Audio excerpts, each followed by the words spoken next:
दोस्तों B success plus के YouTube channel में मैं वीरेश कुमार आप सभी का बहुत बहुत स्वागत करता हूं। दोस्तों आज से हम एक नई सीरीज की शुरुआत करने जा रहे हैं बायोलॉजी में हम सभी टॉपिक्स पर यहां पर चर्चा करेंगे और परीक्षा में जितने प्रश्न आप पूछे जाते हैं मैं अपनी पूरी कोशिश करूंगा कि आपका एक भी प्रश्न यहाँ से बाहर न जाए। ठीक है, तो वीडियो के अंत तक बने रहना। चलिए देखते हैं आज का पहला वीडियो लेक्चर। आज हम जीव विज्ञान के सामान्य परिचय के बारे में पढ़ेंगे। ठीक है, तो सामान्य परिचय के जीव विज्ञान किसे कहते हैं, कौन जीव विज्ञान के जनक हैं, वगैरह वगैरह जितने भी क्वेश्चन आते हैं उन सभी क्वेश्चंस को देखेंगे। ठीक है, तो चलिए स्टार्ट करते हैं। तो सबसे पहला क्वेश्चन यही आता है कि जीव विज्ञान बायोलॉजी किसे कहा जाता है। तो जीव विज्ञान जो है विज्ञान की वह शाखा जिसके अंतर्गत जीवों का अध्ययन किया जाता है, इसी को जीव विज्ञान कहते हैं। ठीक है, आई होप मोस्टली स्टूडेंट को ये पता होगा कि जीव विज्ञान किसे कहते हैं। जो बायोलॉजी शब्द है वह ग्रीक भाषा का शब्द है और बायोलॉजी दो शब्दों से मिलकर बना है, बायोस और लोगोस। यहाँ पर बात करें जो बायोस है, बायोस का मतलब होता है जीव और लोगोस का मतलब होता है अध्ययन करना। जैसा कि अभी हमने डेफिनेशन में देखा था कि जीव विज्ञान किसे कहते हैं कि जीवों के अध्ययन को जीव विज्ञान कहते हैं। ठीक है, आगे देखते हैं।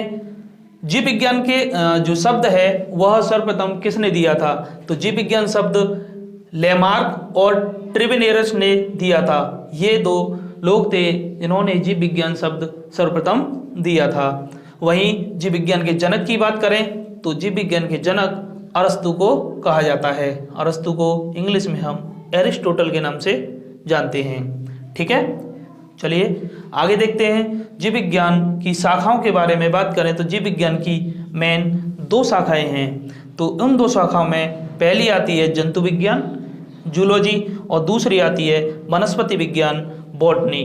ठीक है, तो जूलॉजी और बॉटनी ये सब नाम आपने सुने होंगे। वहीं पर देखें हम जो जूलॉजी है जंतु विज्ञान, तो जंतु विज्ञान कैसे कहते हैं तो वहाँ पर जंतुओं का अध्ययन किया जाए। ठीक है, विज्ञान की वह शाखा जहाँ जंतुओं का अध्ययन किया जाए उसी को जंतु विज्ञान या जूलॉजी कहा जाता है। ठीक है, जूलॉजी के जनक के बारे में बात करें तो जूलॉजी के जनक भी अरस्तु को माना जाता है। अरस्तु ने सर्वप्रथम अपनी एक बुक में जिसका नाम था हिस्टोरिया एनामिलियम में लगभग 500 जंतुओं का वर्णन दिया था। ठीक है, तो यहाँ आपको याद क्या रखना है कि जूलॉजी के जनक किसे माना जाता है, अरस्तु को। ठीक है, उनकी एक पुस्तक थी, पुस्तक का नाम था हिस्टोरिया एनामिलियम। ठीक है, चलिए जंतु विज्ञान के आगे देखते हैं। दूसरी शाखा वनस्पति विज्ञान के बारे में। वनस्पति विज्ञान को इंग्लिश में बॉटनी कहा जाता है। ठीक है, तो वनस्पति विज्ञान में क्या होगा, जैसा कि शब्द से आपको प्रतीत हो रहा होगा। ठीक है, तो यहाँ पर वनस्पतियों का अध्ययन किया जाए। ठीक है, विज्ञान की वह शाखा जहाँ वनस्पतियों का अध्ययन किया जाता है उसी को वनस्पति विज्ञान कहते हैं। ठीक है, वनस्पति विज्ञान के जनक की बात करें तो वनस्पति विज्ञान के जनक थियोफ्रेस्टस को माना जाता है। थियोफ्रेस्टस, ये नाम आपको अच्छे से याद रखना है। ठीक है, और थियोफ्रेस्टस की भी एक बुक आई थी जिसका नाम था हिस्टोरिया प्लांटेरम में थियोफ्रेस्टस ने लगभग 500 किस्म के पौधों का वर्णन किया है। ठीक है, तो यहाँ से आपको सबसे ज़्यादा ध्यान रखने योग्य जो बातें हैं तो वो हैं, जैसे कि वनस्पति विज्ञान में आपने देखा कि जनक कौन है, थियोफ्रेस्टस। ठीक है, उनकी बुक का नाम है हिस्टोरिया प्लांटेरम। ठीक, और जंतु विज्ञान जूलॉजी के जनक अरस्तु को कहा जाता है और उनकी पुस्तक थी हिस्टोरिया एनिमिलियम। और इधर देखें हम तो इधर बायोलॉजी जो है दो शब्दों से मिलकर बना है, बायोस लोगोस। बायोस का मतलब होता है जीव, लोगोस का मतलब होता है अध्ययन करना। ठीक है, बायोलॉजी शब्द जो जीव विज्ञान जो शब्द दिया था वह दिया था लेमार्क और ट्रिवेनेरस ने। ठीक है, और जीव विज्ञान के जनक अरस्तु को कहा जाता है और जंतु विज्ञान के जनक भी अरस्तु को कहा जाता है। ठीक है दोस्तों, चलिए आगे चलते हैं। तो जंतु विज्ञान की शाखाओं के बारे में बात करते हैं। कुछ शाखाएं दोस्तों डायरेक्ट एग्जाम में पूछे जाते हैं ये क्वेश्चन, ठीक है। तो कुछ मोस्ट इंपोर्टेंट शाखाएं यहाँ पर ली गई हैं जंतु विज्ञान से संबंधित और वनस्पति विज्ञान से संबंधित, ठीक है। तो चलिए सबसे पहले जंतु विज्ञान से संबंधित शाखाओं के बारे में देखते हैं। सबसे पहली है एनाटॉमी। एनाटॉमी किसे कहा जाता है? तो एनाटॉमी में शरीर की आंतरिक संरचना का अध्ययन किया जाता है, ठीक है। तो आपको यही याद रखना है कि एनाटॉमी शरीर की आंतरिक संरचना का अध्ययन किया जाता है, ठीक है। दूसरी मॉर्फोलॉजी। तो मॉर्फोलॉजी शरीर की आंतरिक संरचना का अध्ययन एनाटॉमी में किया जाता है और शरीर की बाहरी आकृति यानी जंतुओं की बाहरी आकृति और रचना का अध्ययन किया जाता है मॉर्फोलॉजी में, ठीक है। दोनों एक दूसरे के अपोजिट हैं, यानी एनाटॉमी आंतरिक संरचना का अध्ययन और मॉर्फोलॉजी बाहरी संरचना का अध्ययन, ठीक है। तीसरा एरेक्नोलॉजी। एरेक्नोलॉजी होता है मकड़ियों का अध्ययन, ठीक है। एरेक्नोलॉजी होता है मकड़ियों का अध्ययन, कई बार ये परीक्षा में पूछा गया प्रश्न है, ठीक है। तो यहाँ पर दोस्तों इतने मैंने मोस्ट इंपोर्टेंट यहाँ पर ब्रांचेस को लिया है, ठीक है। वैसे तो बहुत सारी ब्रांचेस होती हैं। आगे देखते हैं, चौथा है एंटोमोलॉजी। एंटोमोलॉजी कीट पतंगों का अध्ययन होता है।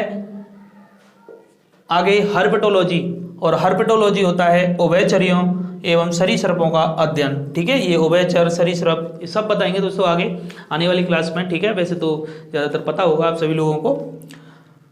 आगे इक्थियोलॉजी। इक्थियोलॉजी होता है मछलियों का अध्ययन। मोस्ट इंपोर्टेंट क्वेश्चन है ये वाला, ठीक है। इक्थियोलॉजी मछलियों का अध्ययन। वहीं आगे बात करें न्यूरोलॉजी। न्यूरोलॉजी होता है तंत्र का अध्ययन, ठीक है। जो न्यूरॉन्स जो हमारे माइंड की जो सेल्स होती हैं उन्हें कहा जाता है, ठीक है। तो न्यूरोलॉजी कहा जाता है तंत्र का अध्ययन। आगे ऑर्निथोलॉजी। ऑर्निथोलॉजी होता है पक्षियों का अध्ययन, ठीक है। ऑर्निथोलॉजी होता है पक्षियों का अध्ययन, याद रखना। इसके बाद में ओफियोलॉजी।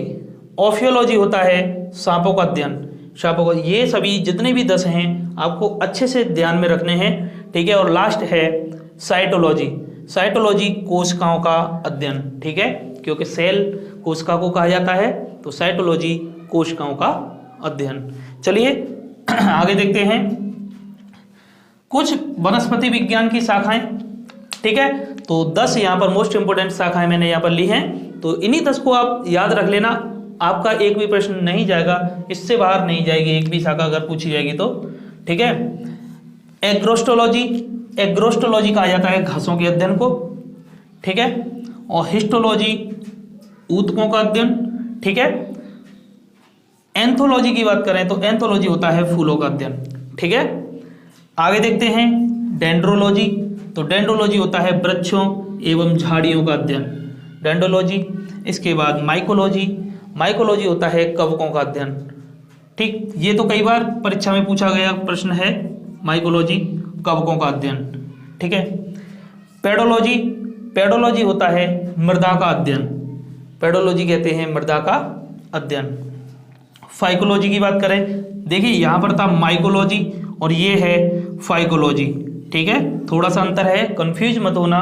फाइकोलॉजी कहा जाता है शैवालों का अध्ययन, और शैवालों के अध्ययन के लिए एक और शाखा का नाम आता है एल्गोलॉजी। एल्गोलॉजी, दोनों में से कोई भी आपको मिलता है वही आंसर आपको लगाना है, ठीक है। या तो आपको फाइकोलॉजी मिलेगा या एल्गोलॉजी मिलेगा, ठीक है। चलिए अगला पोमोलॉजी। पोमोलॉजी होता है फलों का अध्ययन, ठीक। फलों के अध्ययन को क्या कहा जाता है? पोमोलॉजी। इसके बाद है हॉर्टिकल्चर।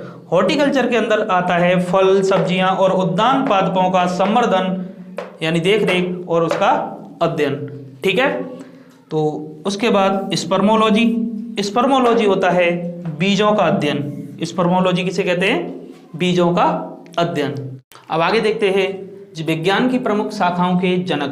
तो यहाँ से भी डायरेक्ट आपसे क्वेश्चन पूछा जाता है कि विभिन्न जो शाखाएं हैं उनके जनक कौन कौन हैं। जैसा कि अभी हम 2-3 जनक के बारे में तो जान चुके हैं। तो सबसे पहले यहाँ पर देखते हैं जीव विज्ञान। जीव विज्ञान के जनक अभी मैंने आपको बताया था अरस्तु, ठीक है। और साथ ही जीव विज्ञान की 2 शाखाएं थी, जंतु विज्ञान और वनस्पति विज्ञान। तो उसमें जनक जो जंतु विज्ञान थी, जंतु विज्ञान के जनक भी कौन थे? अरस्तु ही थे, ठीक है। और वनस्पति विज्ञान की बात करें तो वनस्पति विज्ञान के जनक कौन है? तो थियोफ्रास्टस को वनस्पति विज्ञान का जनक कहा जाता है। और उसके बाद आगे देखते हैं, जितने भी यहाँ पर जो जनक लिए गए हैं दोस्तों ये भी इंपॉर्टेंट है आपके लिए, सभी को आप अच्छे से याद कर लेना। आनुवांशिकी जेनेटिक्स की बात करें तो जेनेटिक्स के जो जनक हैं वो हैं G.J. मेंडल। तो आपको मेंडल याद रखना है। वैसे अगर पूरे नाम की बात करें तो इनका पूरा नाम है ग्रेगर जोहान मेंडल। ठीक है, ग्रेगर जोहान मेंडल। आगे आधुनिक आनुवांशिकी की बात करें, मॉडर्न जेनेटिक्स की, तो वो हैं बैटसन। तो ये भी आप याद रखना। ठीक है, आनुवांशिकी के जनक कौन है? मेंडल। और आधुनिक आनुवांशिकी के कौन है? बैटसन। चलिए आगे देखते हैं, रक्त परिसंचरण। तो रक्त परिसंचरण की खोज किसने की थी? तो वह है विलियम हार्वे। विलियम हार्वे, कई बार परीक्षा में ये प्रश्न पूछा गया है।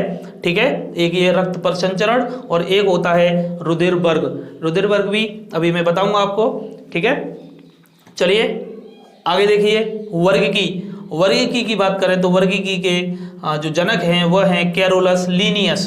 दोस्तों यही वो व्यक्ति हैं जिन्होंने सर्वप्रथम जीवों को दो भागों में विभाजित किया था। तो उस वजह से पादप जगत और जंतु जगत को इन्होंने ही डिवाइड किया था। ठीक है, तो कैरोलस लीनियस को कहते हैं वर्गिकी के जनक। ठीक है, आगे देखिए, चिकित्सा शास्त्र के जनक। चिकित्सा शास्त्र के जनक कहा जाता है हिप्पोक्रेट्स को। जीवाणु विज्ञान के जनक, तो जीवाणु विज्ञान के जनक कहते हैं रॉबर्ट कोच को। ठीक है, तो जीवाणु विज्ञान के जनक किसे कहते हैं? रॉबर्ट कोच को। आगे प्रतिरक्षा विज्ञान। प्रतिरक्षा विज्ञान के जनक हैं एडवर्ड जेनर। ठीक है, तो ये वही व्यक्ति हैं जिन्होंने पहला टीका बनाया था, चेचक का टीका जो बनाया था, एडवर्ड जेनर, प्रतिरक्षा विज्ञान के जनक। आगे देखिए, जीवाश्म विज्ञान। जीवाश्म विज्ञान के जनक हैं Leonardo da Vinci. Leonardo da Vinci, स्पष्ट आपको दिख रहा होगा। ठीक है, चलिए आगे देखिए, ये रहा रुधिरबर्ग। ब्लड ग्रुप, जो ब्लड ग्रुप जो होता है, जैसे A positive, A negative, A B positive, ये जो होते हैं ना, इनकी खोज की थी कार्ल लैंडस्टीनर ने। Karl Landsteiner. ठीक है, लैंडस्टीनर, तो ये आप याद रखना। चलिए इसके बाद यहाँ देखते हैं कुछ महत्वपूर्ण यंत्र जो साइंस से रिलेटेड हैं। ठीक है, तो यहाँ से भी प्रश्न आपसे पूछा जा सकता है। तो देखिए, सबसे पहले है ऑडियोमीटर। ऑडियोमीटर, ऑडियो शब्द का प्रयोग सुनने में ही किया जाता है, तो यह सुनने की स्पष्टता को मापने में इसका प्रयोग किया जाता है, ऑडियोमीटर। ठीक है, ऑक्सेनोमीटर की बात करें तो ऑक्सेनोमीटर होता है पादपों में वृद्धि की दर को मापने में इसका प्रयोग किया जाता है, ऑक्सेनोमीटर। ठीक है, चलिए आगे देखिए, कार्डियोग्राफ। कार्डियोग्राफ होता है हृदय की गति मापने में प्रयोग किया जाता है, कार्डियोग्राफ। आगे साइटोमीटर। साइटो शब्द जहां भी आए दोस्तों मैं आपको यही बता देता हूं। ठीक है, यह कोशिकाओं से संबंधित होता है, क्योंकि सेल जो होती है उसी सेल मीन्स होता है कोश का, और ये साइटो का जो शब्द यूज किया जाता है वह कोशिकाओं के लिए यूज किया जाता है। ठीक है, चलिए, तो कोशिकाओं की संख्या ज्ञात करने में साइटोमीटर का यूज किया जाता है। स्टेथोस्कोप। स्टेथोस्कोप तो आप सभी ने देखा होगा। ठीक है, ये वही होता है जो कान में लगाते हैं डॉक्टर जो है, जैसे आरा भी कहते हैं। ठीक है, स्टेथोस्कोप हृदय और फेफड़ों की गति सुनने में, हृदय और फेफड़ों की गति सुनने में प्रयोग किया जाता है स्टेथोस्कोप। अभी आपने ऊपर देखा था हृदय की गति मापने में, हृदय की गति मापने में प्रयोग किया जाता है कार्डियोग्राफ। ठीक, स्फिग्नोमेनोमीटर। स्फिग्नोमेनोमीटर की बात करें तो यह रक्त दाब की तीव्रता मापने में यूज किया जाता है। वो देखा होगा स्फिग्नोमेनोमीटर, ऐसे करते हैं यहाँ पर पट्टी सी बांध के। ठीक है, वही होता है, डॉक्टर की दुकान पे देखा होगा, बीपी जब चेक कराने जाते हैं।